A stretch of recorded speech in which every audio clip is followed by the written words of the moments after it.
Bienvenidos, hermanos, a esta plenaria número 4. Creo que ahora usted ya está expectante porque estas tres primeras sesiones o clases, como quiera llamarle, han tratado sobre el protocolo previo a la consejería. Por supuesto, quiero recordarles que en la medida del tipo de situación de cada persona, que por supuesto es distinto, en esa medida sabrán ustedes en qué parte del protocolo lo van a cumplir totalmente o en cuáles no es necesario. Repito esto haciendo un resumen. Las primeras tres reuniones era para conocer qué comprende previo a esta consejería.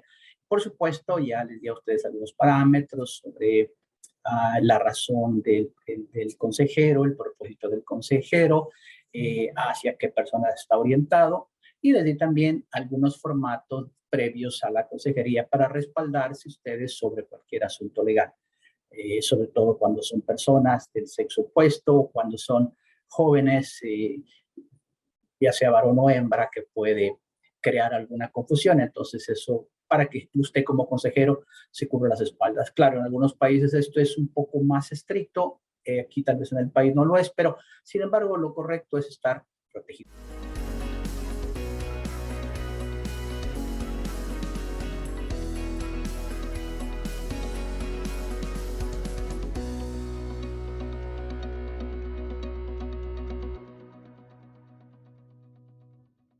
Ahora usted se preguntará de qué vamos a hablar, porque las primeras tres reuniones nos pareció un poco aburrido, algunos pensarán. Vimos el genograma, vimos cómo se hace, vimos la simbología. No, hoy vamos a hablar ya exactamente en materia, qué es lo que vamos a hacer, a dónde está orientado. Y curiosamente quiero compartirles a ustedes ahora esta clase, que repito, usted puede adquirirla pidiéndole a su líder para que usted pueda obtenerla y tenerla en sus manos en físico. O si usted la quiere, se lo puedo mandar vía WhatsApp. Bien, en la clase número 4 vamos a orientarnos a dos cosas básicamente. A nuestro llamado a cuidar el cuerpo de Cristo, y vamos a ver un tema que probablemente a usted le va a gustar y se titula, aquí está. Vamos a hablar un poco sobre el consejero. Pero antes quiero yo que hablemos un poquito sobre nuestro llamado a cuidar el cuerpo de Cristo. Vamos a orar. Padre bueno, en esta hora queremos pedirte que cada uno de nuestros hermanos que está ahora conectado, Señor, puedas tú, a través de tu espíritu, describirle, revelarle lo que él necesita para hacer la función que tú le has llamado. Sabemos, Señor, que esto tiene un poder intrínseco, el llamado, más que la formación de conocimiento, más que la experiencia misma, sino este espíritu que debe de guiarnos para ayudar a nuestros hermanos. Quédate con nosotros en el nombre de Jesús. Amén. Bueno, para entrar en materia rápidamente, primero, dejar que Dios trabaje a través de nosotros es parte del cuidado al cuerpo de Cristo. Es decir, fuimos llamados a cuidar el cuerpo de Cristo. Y en este caso, debemos dejar que Dios trabaje a través de nosotros. En otras palabras, no trabajemos separados de Dios, ni tampoco trabajemos para las personas sin antes no pensar que Dios va a encargarse de cada uno de ellos. Quiero darle la base bíblica. Lucas 4:18 nos dice que Jesús mismo dijo estas palabras cuando el Espíritu de Dios vino sobre él. Es decir, Jesús no trabajó solo. Jesús fue necesario que en su humanidad tuviera el Espíritu Santo para poder ejercer su ministerio. Esto es importante entenderlo. Si usted quiere hacerlo por capacidad, por conocimiento, por experiencia, le puedo asegurar que va a tener uno que otro tropiezo y fuertemente, porque nosotros no podemos discernir las intenciones del corazón. Podemos, si usted lo quisiera ver de esta manera, podemos estar alimentados de una palabra que nos dé la persona aconsejada y probablemente vamos a escuchar una versión que a lo mejor no necesariamente todo es verdad. Algunos no nos gusta reconocer que hemos fallado, algunos nos gusta más bien ocultarlo y culpar a otras personas. Entonces lo más seguro es que el consejero no tenga una información completa, pero si usted viene, se auxilia a que sea el Espíritu Santo que le guíe en la consejería, mire el resultado. Lucas 4:18. El Espíritu del Señor está sobre mí. Nótese que Jesús en su humanidad está diciendo, el Espíritu vino sobre mí, por cuanto me ha ungido. Es decir, Jesús era el Mesías, el ungimiento era autoridad que se daba en el Antiguo Testamento a cada rey o a cada profeta que se mandaba alguna misión o algún propósito de reino. Quiere decir que entonces la presencia del Espíritu Santo en cualquier tipo de consejería cristiana, por supuesto, usted necesita tener el Espíritu Santo con usted, a favor de usted. Y dice, por cuanto me ha ungido para dar buenas nuevas a los pobres. ¿Qué es una buena nueva a los pobres? Es buena noticia. Algunos dicen que se refería al Evangelio, pero no necesariamente. Ahí vamos a ver más adelante que esto se refiere a las personas económicamente, emocionalmente pobres, ¿sí? También dice que ha enviado a sanar los quebrantados de corazón. Dice que tiene que ver con problemas emocionales, sanar a los quebrantados de corazón. A pregonar libertad a los cautivos. Va a haber consejerías que usted va a encontrar personas que están atadas por algún pecado y que algo le está dañando en su corazón y no pueden caminar como deberían de ser. También dice vista a los ciegos. Va a haber sanidades que usted va a, por ejemplo, hay algunas cosas que podemos auxiliar. Por ahí hay un libro virtual sobre las emociones que matan. Y quiere decir que una persona puede ocultar sus emociones, pero no puede el cuerpo ocultarlas, entonces la persona se enferma. Entonces dice que Jesús da vista a los ciegos y a poner en libertad a los oprimidos. Hay opresiones de todo tipo, por desaliento, por las circunstancias, porque el nivel de angustia no lo podemos manejar y entonces necesitamos a veces que la persona haga una catarsis, se desahogue, pero necesitamos que el Espíritu de Dios nos ayude a discernir para poder ayudar a esta persona. Todos. Confrontar con la verdad y amor a cada uno. Es necesario que el consejero sí se vuelva un amigo, que la persona vea que tenemos interés de ayudar, pero usted no puede tampoco hacerse cómplice. Si es pecado, hay que decirlo, con amor, con respeto, pero pecado es pecado. Usted no puede ponerse por caer bien, un consejero, por que la persona le simpatiza en el buen sentido de la palabra, porque es mi amigo, es mi tío, pobrecita esta mujer, pobrecito este hombre. Y yo, no, sí, mire, la verdad es que su pecado no es tan grande. No se trata de pecado grande o pequeño. Si usted quiere que verdaderamente haya una transformación, con amor y con respeto hay que hacerlo. En muchos casos donde me dice, pastor, perfecto, nosotros estamos acompañados, pero él tiene su esposa, yo tengo mi esposa y ya hace rato que nos hemos dejado. Sí, hermano. Está bien, la decisión que tomaron ustedes pueden decirlo, pero pecado o pecadito es pecado. Y si usted está con una mujer que fue casada y que no se ha divorciado y usted está con un hombre que fue casado y no está divorciado, ustedes están en pecado. Y por supuesto, mi intención no es señalarles el pecado, sino ayudarles a ver cómo usted sale de ese pecado. Entonces, notamos que es importante confrontar con amor, con verdad y amor a cada uno. Hebreos 13, capítulo 13, versículo 12 y 13 nos dice así: mirad, hermanos, que no haya ninguno de vosotros corazón malo de incredulidad para apartarse del Dios vivo. Antes, exhortaos. Exhortación no significa regaño. Si usted revisa la palabra exhortar, significa animar, significa, mira, está bien, tú estás bebiendo, pero tú sabes que no está correcto. No, pero pastor, usted me entiende, sí, yo te entiendo, pero necesitamos trabajar en eso. ¿Qué vamos a hacer ahora? Hay que confrontar con amor y comprometer a la persona a que si llegó con usted es porque usted va a ayudarle a salir y que vamos a trabajar los tres. ¿Cómo los tres, pastor? Sí, el aconsejado, el paciente en este caso, el consejero y el Espíritu Santo, porque el Espíritu Santo redarguye de pecado, de justicia y de juicio. Conozco personas que ya fueron perdonadas por Dios, pero ellos aún no se perdonan. Tiene que ser esto revelado por el Padre para que cada corazón sepa que hay un Dios perdonador, pero que hay un momento donde nosotros tenemos intencionalmente que apartarnos del pecado mismo. Bien, número 3, ser ministradores espirituales. No pretendamos meternos en un campo que no nos corresponde. Si yo no soy psicólogo, no puedo yo meterme en el campo de psicología siendo conmigo, mucho menos psiquiatra. Pero si yo soy un pastor que conozco la escritura, entonces debo de hablar de la escritura. Entonces debemos de ministrar a las personas espiritualmente.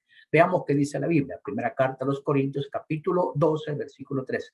Porque por un solo espíritu fuimos todos bautizados en un cuerpo, sean judíos o griegos, sean esclavos o libres, y a todos se nos dio a beber de un mismo espíritu. La gente tiene que saber que la consejería consiste en una ministración espiritual. ¿Qué significa ministrar? Que usted trabaje de manera intencional con el campo espiritual, bendecir a esta persona, declarar sobre su vida rotura o rompimiento de pecados antiguos o viejos o heredados, y que usted tiene que trabajar en la parte espiritual. Y va a haber gente que inclusive de manifestaciones demoníacas. Hay gente que está poseída y usted no lo ve hasta que empieza a ministrar. Cuando usted empieza a orar por una persona, cuando usted empiece, Señor, que esta persona pueda tener paz en su corazón, usted tiene que ministrarla. Los ministros en el Antiguo Testamento, el sacerdote ministraba ante el altar de Dios. Ahora, en nuestro tiempo, usted va a ver que hay entes ministradores. El pastor, cuando está en el púlpito, está ministrando la palabra. Los cantores, no cantantes, los cantores, ellos ministran la música para que juntos nos promuevan ese amor y esa adoración a nuestro Dios. Entonces tenemos que ser ministros espirituales. Todos pertenecemos al cuerpo de Cristo con dones específicos para ministrar, ayudando a otros que están sufriendo. Eso hay que hacerlo a través del Espíritu de Dios, a través del Espíritu Santo. Debemos de entender que todos tenemos dones. Algunos tenemos el don de discernimiento de espíritus, otros tenemos el don de profecía, otros tenemos el don de fe. De acuerdo al don que cada uno de Dios nos ha dado, así podemos ministrarlo a las personas que van a ser aconsejadas. Voy con el punto número 4. Lograr que la persona tenga una esperanza solo en Cristo. Es un error que la persona aprenda a depender del consejero.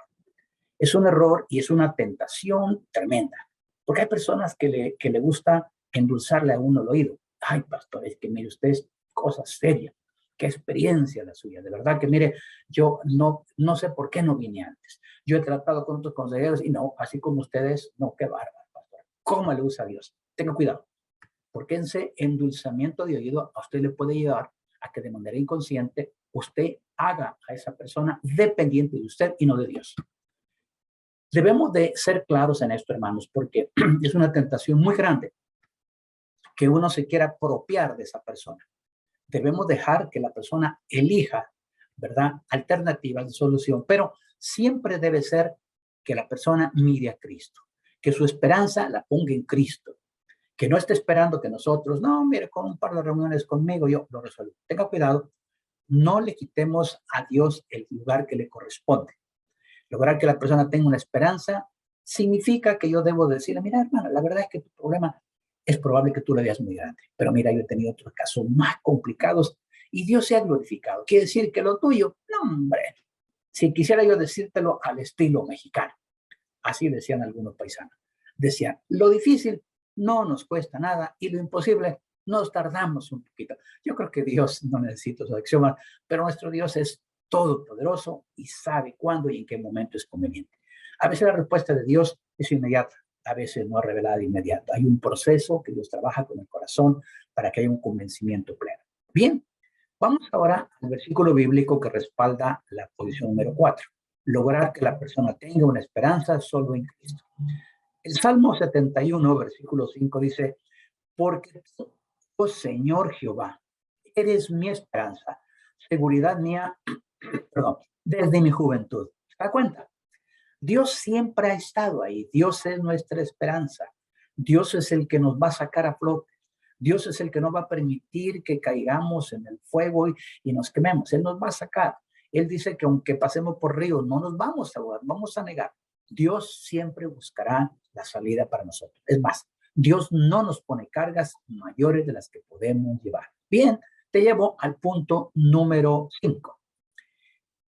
De acuerdo a lo que estoy poniendo aquí, por favor, véalo y léalo conmigo. Traer sanidad al corazón de las personas. Esto es importante entenderlo porque a veces la sanidad puede ser física, pero si la gente no sanó de su corazón, está complicado. Incluso un consejero, y hoy me voy a dar vuelta al otro lado. Ya no voy a sentarme en la silla del aconsejado, voy a ponerme ahora del lado del consejero. Traer sanidad al corazón de la persona. Si un consejero, vamos a ver más adelante en las características o cualidades de un consejero, si un consejero no tiene sanidad en su corazón, lejos de ser una bendición para el paciente, para el aconsejado, puede ser una maldición. Porque esta persona, si no tiene su corazón sanado, puede tomar partido. Imaginémonos algo hipotético, que una señora, una hermana llegue y dice, mire, fíjese, tengo problemas, mi esposo me ha engañado, no es la primera vez, ya lo hizo otras veces, yo no sé qué hacer con él, y se encuentra del otro lado al consejero que ha pasado por la misma situación, peor aún, todavía tiene dudas. ¿Qué cree que va a pasar? Como no ha sanado su corazón, ¿qué le va a decir? No, hermana, no se deje, Yo aquí estoy para aconsejarla, pero y hasta sacan sus propias teorías. Por eso dicen en el mundo, ¿sí? A Dios rogando y con el mazo dando. Ya, venga usted a consejería, oremos juntas, pero allá no se deje del hombre. Pégale, vea cómo hace. Revise el celular. Ya está equivocado, ya no funciona. Traer sanidad al corazón de las personas es importante. El perdón, el reconocimiento que a veces, hermano, uno se deja ir por la información de una persona. Cuando usted aconseje un matrimonio, siempre que estén las partes en conflicto, porque usted va a escuchar posiciones diferentes. Nunca yo he tenido una persona que diga, mire, aquí el problema soy yo. Jamás. Casi siempre vienen, el problema es el otro. Es más, el otro no hace nada, mientras el otro no haga nada, yo no voy a hacer nada. Siempre no hay sanidad en el corazón. ¿Qué dice la Biblia? Santiago 5:15 dice de la siguiente manera, y la oración de fe salvará al enfermo, y el Señor lo levantará. Y si hubiere cometido pecados, le serán perdonados. ¿Se da cuenta que aquí está la parte física y la parte espiritual? ¿Se da cuenta que Jesús mismo, cuando sanó enfermos, a uno de ellos le dijo, vete y no peques más? ¿Qué pasa? ¿Y quién es este para perdonar pecados? Dijeron los fariseos. Dice, ¿y qué es más fácil? Que yo diga, tus pecados te son perdonados, o decirle, toma tu leche, tu lecho, tu leche, tu lecho, tu lecho y anda. ¿Se da cuenta? Quiere decir entonces que habrán cosas que uno tiene que entender que tienen un problema de carácter espiritual. De hecho, hay enfermedades que con el poder de la oración salen porque es un pecado, esa enfermedad es por causa de pecado. Pero bien, hay que traer sanidad a las personas y una vez más voy a repetir Santiago 5, pero ahora voy a ver el versículo 16. Confesad vuestras ofensas unos a otros, orad unos por otros para que seáis sanados. La oración eficaz del justo puede mucho. No está diciendo que yo, como consejero, la persona se vuelva, el aconsejado se vuelva una persona que viene a confesarme sus pecados y yo le voy a perdonar como hace la iglesia tradicional. No está hablando de que yo me confiese con otra persona, no. Está hablando de que el consejero en algún momento se vuelve un captador de información. En algún momento la persona en su angustia confiesa su pecado, pero no es para que usted lo perdone, ¿sí? Esto es para que pueda ayudarle usted, ¿sí? Para que seáis sanados, no dice para que seáis salvos. Repito, confesaos vuestras ofensas unos a otros, orad unos por otros para que seáis sanados, no para que tengan salvación y vida eterna, no para perdón de pecados. Solo Jesús puede perdonar pecados. Quiere decir que la oración del justo puede mucho. Ambos pueden orar, ambos pueden decir, sí, mira hermano, esto que te está pasando, la verdad es que es difícil, yo ya lo superé. ¿Usted cree que cuando hablan las personas de alcoholismo yo no me siento con la autoridad de decir, Dios me rescató, Dios me sanó, Dios me salvó, Dios me restauró totalmente? Ahora tengo más de 45, 46 años, no tomar un trago de alcohol. Eso me da la idea y me da la autoridad para decirle. Eso es confesarle a Él algo que yo tuve y que ahora yo puedo decir con toda autoridad, Dios tiene poder. A eso se refiere este versículo. No a que nos perdonemos los pecados unos a otros y que no, eso no dice la Escritura. Punto número 6. El consejero debe de alentar, debe de animar, debe sostener y advertir a los que van en mal camino. Siempre me han escuchado tener, al menos en una consejería, hablar 3 puntos. Uno es hablar sobre la forma predictiva. Luego, la forma predictiva me lleva a la forma preventiva para evitar yo la forma correctiva. Cuando yo animo, aliento, sostengo, advierto a los que van en mal camino, les estoy dando un parámetro de lo que para mí significa predicción. Si yo veo que una persona me está dando a conocer su situación, yo tengo que advertirle, mira hermana, está bien, pero esos sueños, los pensamientos que estás teniendo no son correctos. Estás almacenando, estás gestando, estás ya concibiendo la idea de que pues ahí esa persona te atrae y que pues una canita al aire, no hace un momentito. Nosotros tenemos que amonestar, hermana, eso te va a destruir tu matrimonio. Eso te va a traer vergüenza y dolor, lloro, lágrimas. Ah, pero pastor, ¿y qué no me perdona el Señor mis pecados? Un momentito, Dios perdona el pecado, pero no las consecuencias. Y esto debe quedar claro para el consejero y el aconsejado. Dios perdona los pecados, pero no las consecuencias. Vamos a ver un ejemplo. ¿Qué pasaría si un joven llega y te dice, pastor, fíjese que yo con mi novia, fíjese que pues yo le di un beso, lo tradicional, y de repente hoy no sé por qué está embarazada? Ajá. Y entonces, pues sí, pastor, yo no sé qué puedo hacer. ¿Cómo que no puede hacer? Pues sí, fíjese que y entonces uno ora por él, vaya, pastor, entonces hoy sí ya estoy perdonado. Sí, sí, Dios te perdona el pecado, pero esa niña, si está embarazada, va a dar a luz. Ah, no, pero yo puedo decir a los papás que Dios me perdona. Sí, te puede perdonar Dios, pero los papás, seguro que no te van a perdonar. Seguro que te van a pedir que te cases o te van a pedir que seas responsable, ¿sí? O ella misma, la novia, ¿sí? Entonces veamos que esto es importante. Tenemos que alentar, animar, sostener y advertir cuando van en mal camino. ¿Qué dice 1 Tesalonicenses 5:14?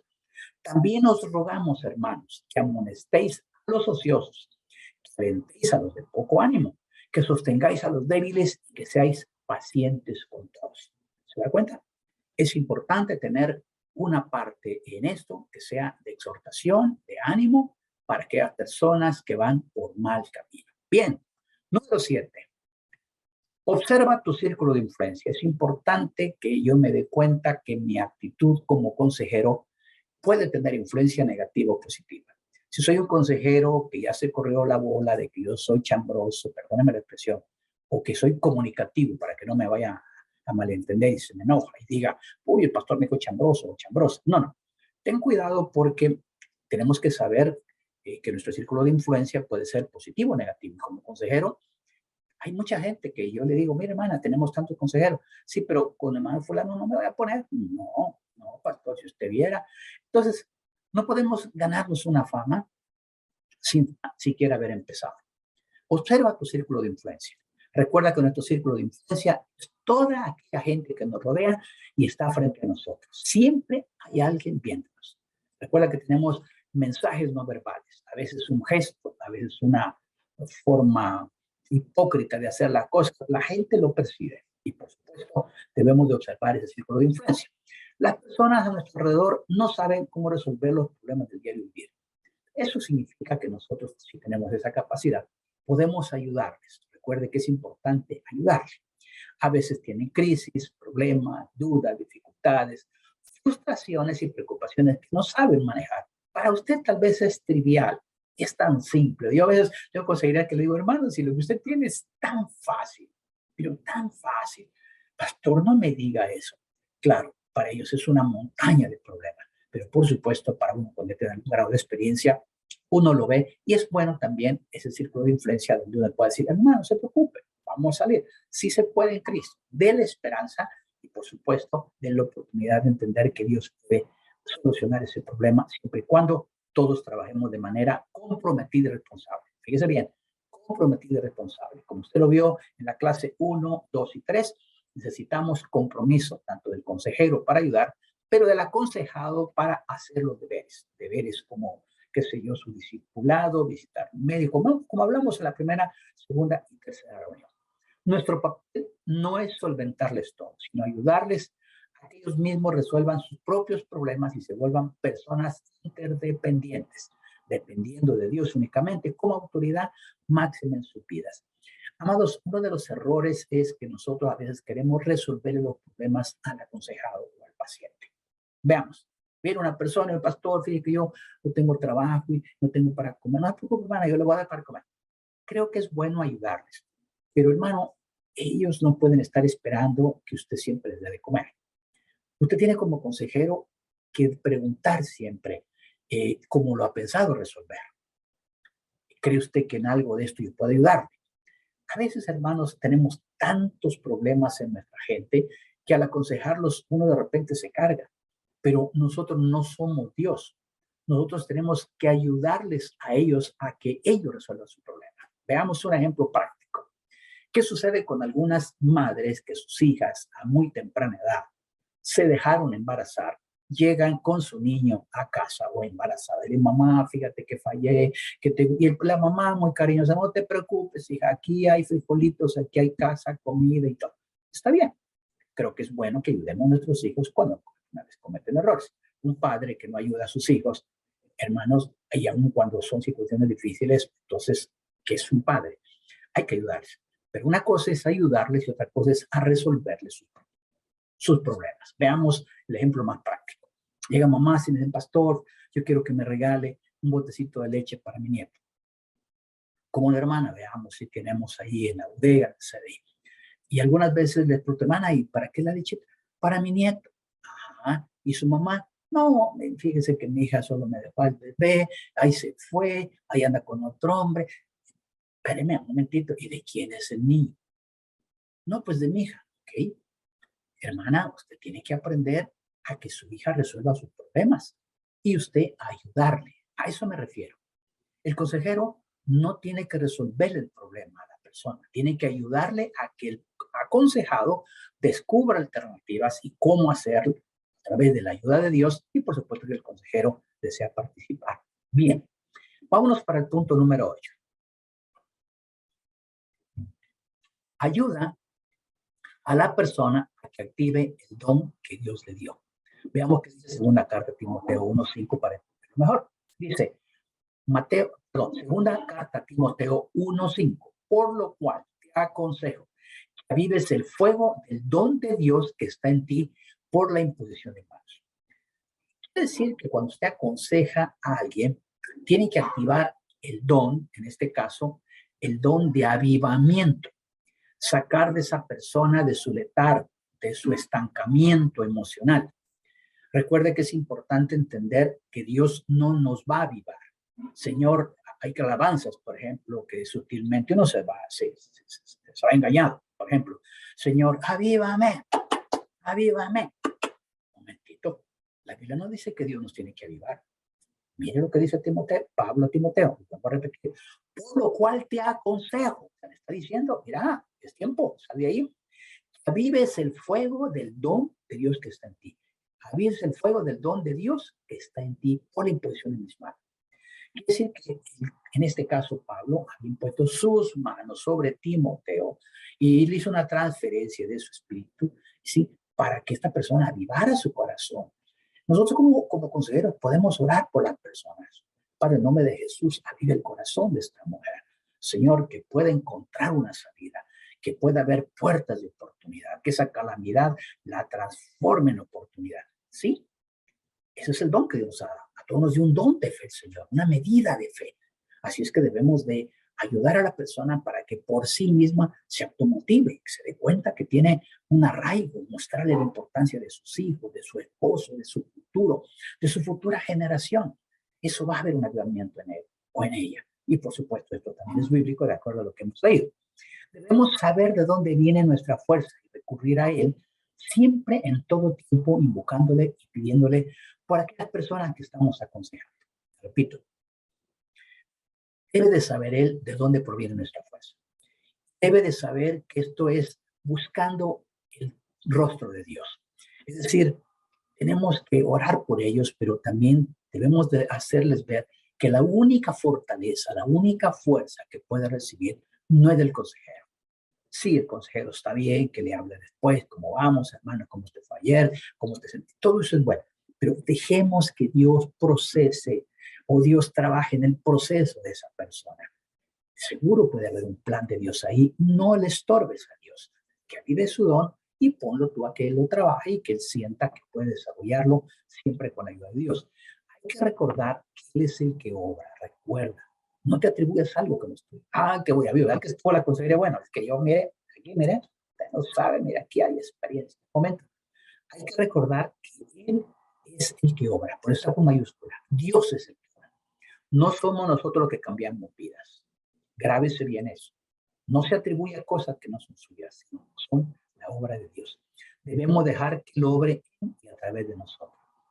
Nunca te atribuyas algo para ti, repito, pero sí tienes que llevarlos a los pies de Cristo. Tienes que llevarlos a que haya cambios. Tienes que llevarlos a que ellos busquen a Dios, porque ahí está la respuesta. Y por último punto aquí en este lugar, en este punto 8, es necesitamos ser personas hambrientas de la presencia de Dios. Tienes que hacer que la persona se enamore de Dios, se apasione de Dios. Y eso mucho depende del consejero. Si el consejero es pesimista, perdón, si el consejero es así un poco así como, no, mira, tal vez, o tu oración es así como, Señor, si tú quisieras ayudar al hermano, mira, si es pobrecito, un momentito, tú tienes que tener una oración en perspectiva, una oración con una expectativa grande que dices, no, mira, Señor, estoy seguro que tú puedes, Señor, tú ayudaste a tal familia. O sin mencionar nombres, Señor, acordaste lo que has hecho. Acuérdate, Señor, que tú eres Dios Todopoderoso. Acuérdate que tus enemigos los tienes bajo tu pie. Haga declaraciones y que la gente tenga hambre de Dios, que esté buscando el corazón de Dios. Bien, número 9. Nota que esto ya tiene que ver con el consejero de manera directa. Sí, te dije que en este tema y en el siguiente, y los siguientes 2 o 3, vamos a estar hablando de las características y de las cualidades de un consejero. Escrituras de ayuda personal que debemos conocer, de ser posible memorizar. Un consejero tiene que tener una herramienta poderosa que es la palabra de Dios. Si tú no conoces al menos estos pasajes, perdóname la expresión, vas a dar vía.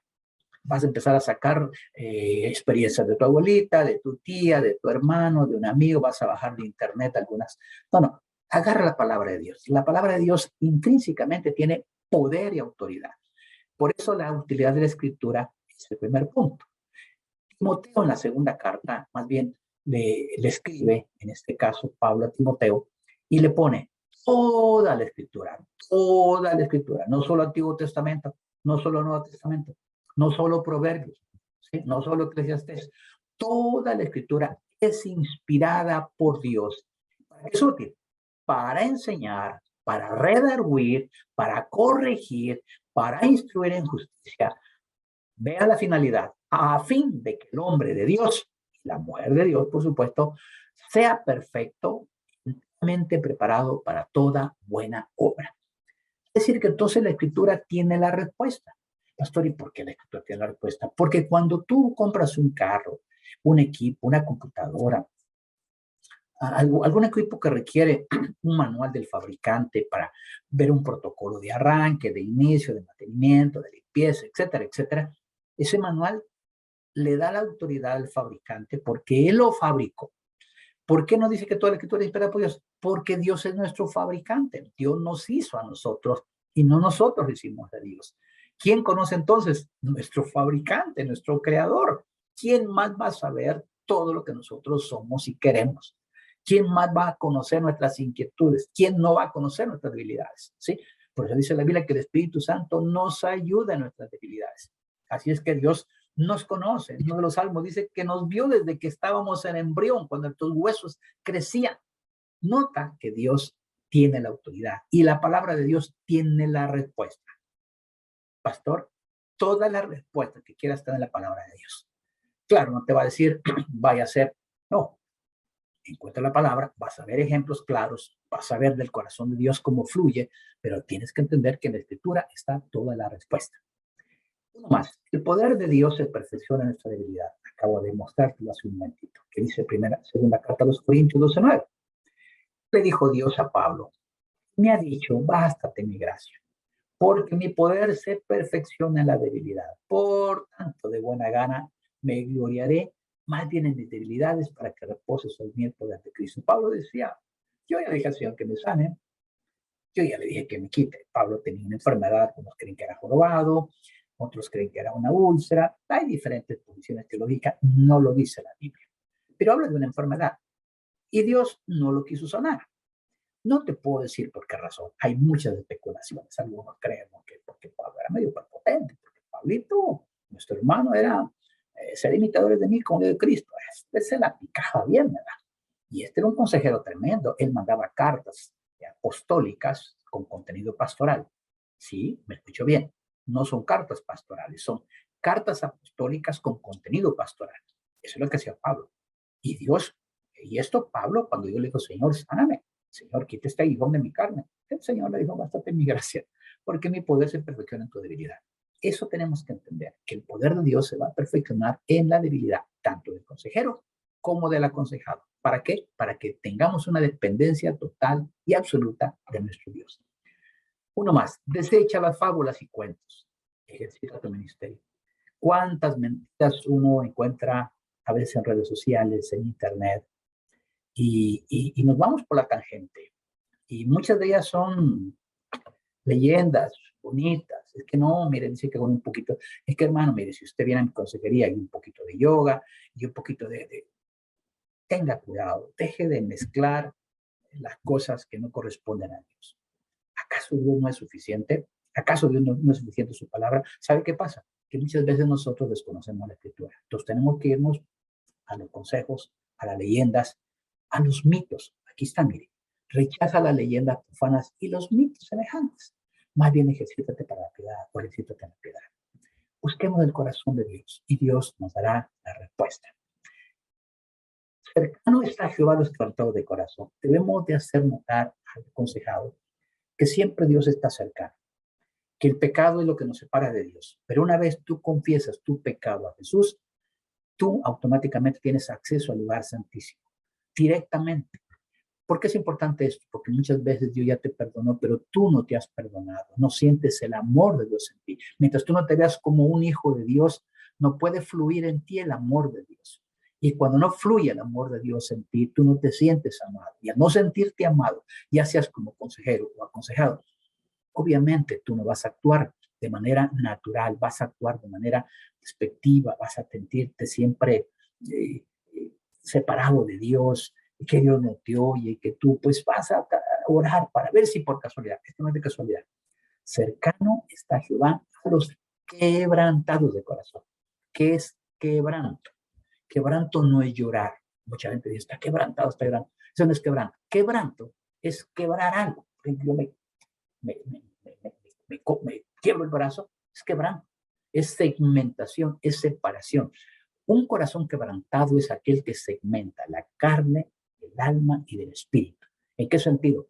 La carne te dice, yo soy profesional, yo soy aquí. Papito, mejor humíllate. Aparte un poquito esa carnalidad y busca el corazón de Dios de manera sencilla. Muéstrale a Dios que tú eres un necesitado de perdón, de amor, de cuidado, de ayuda. Cuando tú te pones de esa manera, Jesús mismo dice que bienaventurados aquellos que se humillen, porque serán exaltados. Y el que se exalta, tú lo sabes, será humillado. Veamos qué dice el Salmo 34:18. El Señor está cerca de los quebrantados de corazón y salva a los de espíritu abatido. Ok, hemos terminado esta fase. Quiero irme a darte la primera parte de las cualidades de un consejero. Todo el material ustedes lo tienen disponible para que puedan hacer repasos y posteriormente vamos a tener clases siempre virtuales, pero ya para que ustedes participen de manera con preguntas, con dudas y nosotros podamos como pastores darle las respuestas. Cualidades de un consejero. Esta es parte 1 porque hay como 5 o 6 partes en cualidades de un consejero. Veamos. Una de las verdades que debemos de tener en cuenta si vamos a ayudar a otros es conócete a ti mismo. Hermanos, muchas veces ustedes me han escuchado decir que de repente yo a determinado paciente yo se lo paso a mi esposa, por ejemplo, o se lo paso a un psicólogo si fuera el caso, o se lo paso al Ministerio de Liberación, o yo mismo la libero. Me ha tocado casos en que no son casos de consejería, son casos de posesión demoníaca, por supuesto. Entonces yo tengo que reconocer que debo de conocerme primero yo, debo de saber cómo está mi corazón, si no está contaminado de pecado. Debo de conocerme si realmente yo no estoy influenciado por el enemigo. Entonces, ¿qué pasa cuando yo me conozco? En esta clase tú vas a tener la oportunidad de mirarte a ti mismo, aprender algunas características de consejeros efectivos y sobre todo cómo evadir ciertos problemas al ayudar a otros. Conozco mujeres consejeras que me dicen, pastor, yo no puedo aconsejar esta mujer. Definitivamente, yo me identifico mucho con ella. Ella es tremendamente posesiva, es tremendamente, tiene un matriarcado en su casa tremendo. Y yo me identifico, yo no puedo. El consejero tiene que reconocer que si no puede, deje que otro lo haga. No trates de conocer tú todo, no es necesario conocer todo. Hay una expresión que alguien dijo, todos somos ignorantes, aunque no todos ignoramos lo mismo. Un consejero probablemente va a ignorar algunas cosas, pero habrá cosas en las que se conoce que no es capaz de manejar. Se pone a llorar el hermano o la hermana y el otro, el consejero, ahí está llorando la parte. Ay, si hermano tiene razón, desgraciados esos hombres. No puedes, tienes que conocerte a ti mismo. En esta clase tendrás que mirarte a ti mismo, aprender las características de un consejero efectivo y cómo evadir ciertos problemas, ayudar a otros. Tienes que saber cuándo y cómo hacerlo. Como creyentes, nuestra respuesta debe estar centrada en la persona y ministerio de nuestro Señor Jesucristo. Siempre la respuesta es Dios. Algunas veces, pastor, ¿y por qué a mí Dios no me sana rápido? No lo sé. Pero mire, ¿por qué cuando usted oró por fulana de tal ella sí sanó? Deme una respuesta. Yo no lo sé, hermano. Yo tengo mis limitantes. Yo no sé porque yo no sané. Quien sanó es Dios. Así es que tenemos que preguntarle a Él por qué no lo hizo. Lo más importante, debemos aprender las técnicas básicas de escuchar y maneras prácticas de demostrarle a las personas que queremos ayudarles y que ellos son importantes para nosotros y para Dios. Es muy importante que la persona que tú estés aconsejando como paciente, en este caso tú como consejero, aprender a mirarle a los ojos. Vamos a ver algunas técnicas sencillas, cómo mirarle a los ojos, cómo mostrarle que es importante para ti, ayudarle a que la persona, sí, está bien, sigue adelante, adelante, te escucho. Sí, me imagino que fue difícil para ti. La persona debe sentirse importante. Para ti puede ser trivial, pero debes de estar claro de que la persona necesita sentirse ayudada, más que un consejero que sienta que tiene un ayudador. Lo más importante de todo es saber y acordarnos en todo momento que es calidad de nuestras vidas y nuestra relación con Cristo lo que nos hace ser ayudadores efectivos de estas vidas. Tenemos que entender que esto no es cuestión nuestra, es cuestión de Dios. Debemos de entender que no se trata de que nosotros tengamos un mérito. Todo esto es de ser para la gloria de Dios. ¿Qué es consejería cristiana? Es una pregunta probablemente capciosa. Bueno, la respuesta es la ayuda a una persona a descubrir cómo salir del problema que se encuentra a través de la palabra de Dios, de las decisiones que debe tomar por sí mismo. Veremos en una de nuestras clases cómo es importante darnos cuenta que la ciencia tiene su metodología, tiene sus procesos y por supuesto deben ser buenos por cuanto han estudiado y preparado para eso. Pero ya vamos a aprender más adelante la diferencia entre consejería cristiana y una consejería secular. Aquí lo pongo que es consejería cristiana, es la ayuda a una persona a descubrir cómo salir del problema que se encuentra a través de la palabra de Dios y de las decisiones que debe tomar por sí mismo. No es fácil aconsejar de una manera disciplinada y efectiva, especialmente cuando tratamos con problemas tan diversos y con necesidades tan grandes. Repito, la consejería no es una receta de cocina, no es algo que se va a hacer igual para todos. Siempre debemos de entender que no es lo mismo atender a una mujer casada que a una mujer soltera, por ejemplo, o a un joven y a una persona madura. Todo tiene que ser acoplado, toda la consejería tiene que ser adaptada a cada necesidad. Cuando hablamos de consejería, hablamos de guiar a las personas, los pacientes que han tenido pérdidas en sus vidas, ayudarles a que tomen decisiones, manejar desilusiones y problemas de relacionarse con los demás. Es importante entender que dentro de todo esto, a veces parte del problema no es físico, es emocional, pero nosotros, nuestro trabajo es meternos en la parte espiritual. Cuando una persona está bien espiritualmente, te puedo asegurar que emocionalmente, ¿sí? Y físicamente hay ejemplos en la escritura que la gente es transformada. Porque el problema muchas veces es de pecado. Y el problema de pecado nos lleva a tener un problema almático. Por ejemplo, la falta de perdón. Yo puedo hacer que una persona le diga, sí, te perdono, pero tú no sabes por dentro cómo está. Tú no sabes el deseo de venganza que tiene. Tú no sabes la amargura que tiene. ¿Cómo sacamos esto? Como todo pecado. Porque la amargura es pecado. No es una enfermedad fisiológica. No es un problema de, qué sé yo, de esquizofrenia. Es un problema de pecado y como tal tiene que ser tratado como tal. Y bien, termino con esto. El consejero cristiano trata de traer a las personas una relación personal con Jesucristo, ayudarles a encontrar perdón y alivio de los efectos devastadores del pecado y de la culpabilidad. Como notarás, hemos tratado en esta clase de darte ya algunos parámetros un poquito ya más específicos y sobre todo que ya entramos ahora en una etapa muy interesante, las cualidades, las características de un consejero. Pastor, pero yo pensé que íbamos a hablar de, amado, si no trabajamos con nosotros mismos, va a ser imposible trabajar con los demás.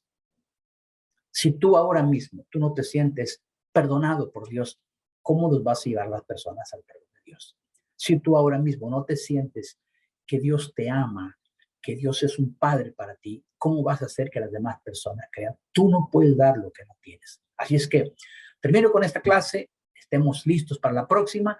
Les animo a que vayan haciendo sus preguntas. Más adelante vamos a dar un cuestionario para que ustedes lo respondan y por supuesto nos retroalimentamos. Recuerde, esto no se trata de estarlos controlando, sino ayudando, por el contrario, ayudarles, bendecir sus vidas y que por supuesto esto traiga para ustedes entendimiento, sabiduría y una herramienta para poder ayudar a los demás. Que Dios te bendiga. Nos vemos en la siguiente clase. Bendiciones.